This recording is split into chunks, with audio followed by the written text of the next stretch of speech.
Professores, o que esperar do Enem esse ano?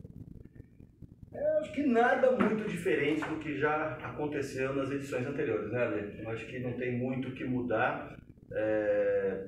Acredito que vai ser uma prova muito parecida com os anos anteriores mesmo, né? Aquela coisa de muito contexto, né? Muita continha para fazer, acho que coisa desse tipo mesmo, né, Ale? Não sei se talvez eles peguem um pouco leve nas questões mais técnicas, assim, Sim, né? sim, Por causa sim. dessa questão da pandemia, os alunos não tiveram, muitos não tiveram acesso às aulas. Isso, e o tal. terceiro ano principalmente, Sim. né? Os assuntos que são ali mais pertinentes ao terceiro ano, mas lembrar que o Enem é uma prova de competências e habilidades, né? Uhum. Então, de repente, um conteúdo ali ou outro que de repente não é cobrado, não faz com que as competências não sejam cobradas. Então, de repente, Sim. se não cai ali um exercício, sei lá, de trigonometria, porque né? o aluno está muito balizado pelo conteúdo, né? Porque é o modelo de educação que a gente tem. Ele não se liga muito bem nisso, então ele vai procurar o que vai ter? Vai ter logaritmo, vai ter isso, vai ter aquilo. Eu concordo com o Edu, eu acho que não vai fugir, não vai mudar, até porque essas questões são elaboradas com uma certa antecedência. Sim, sim. O banco de questões do Enem muitas vezes aproveita questões que foram elaboradas 2, 3 anos antes, tá? Tem essa também. É isso. Legal, mas assim, o que mais cai na prova do Enem? Tem alguma coisa que eu devo estudar mais?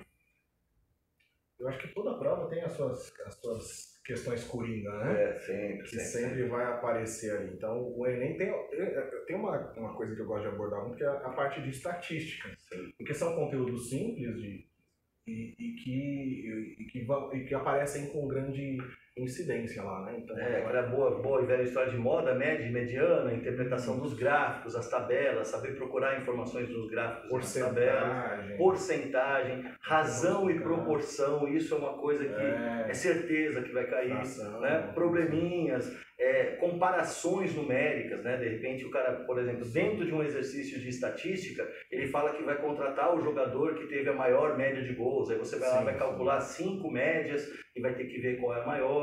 Então, o Enem, ele tem essa característica de cobrar, como eu digo, né, as habilidades e competências. Sim, e aí é um grande acessório o que faz com que isso seja cobrado. O conteúdo é uma ferramenta ali dentro daquele problema, né? Exato. Você não vai ter lá uma questão que vai perguntar, calcule o valor de X, como num vestibular mais tradicional. Isso. É sempre uma coisa dentro de um contexto, problematizada, que você precisa tirar informações de um gráfico, de uma tabela.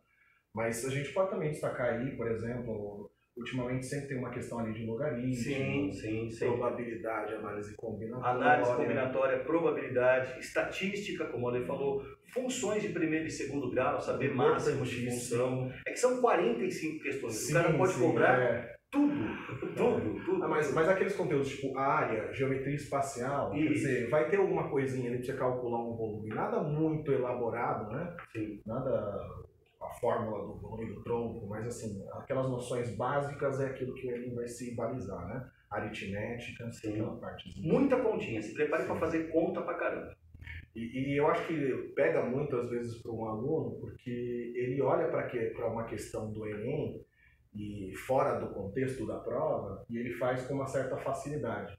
Só que aquela prova tem uma outra dificuldade dentro do contexto da prova, né? Quer dizer, quando o cara já fez 15 questões com aqueles textos enormes, ele já está cansado. E aí vai aquela questão de cansaço, de buscar, de estratégia dentro da prova, exato, né? Quer dizer, o que o cara tem que buscar dentro da prova? Esse é o famoso cata-vareta do Enem, né? Você tem que procurar fazer as questões mais fáceis primeiro. Então, lê a questão, sentiu que dá para fazer, faz. Né? Não deu para fazer, vai para a próxima, não fica emperrado nela não. Sim, exatamente. Isso é importantíssimo, né? Então, deixar passar uma questão fácil... o problema é um problema, né? É claro que eu também já ouvi alguns comentários que às vezes a gente fica meio horrorizado, né? Que o cara fala assim, não vai acertar difícil. Não, você tem que acertar tudo que você puder. Sim. Mas assim, perder uma questão fácil é cruel. É cruel. Não vamos perder, mas deixa um recadinho para o aluno de vocês.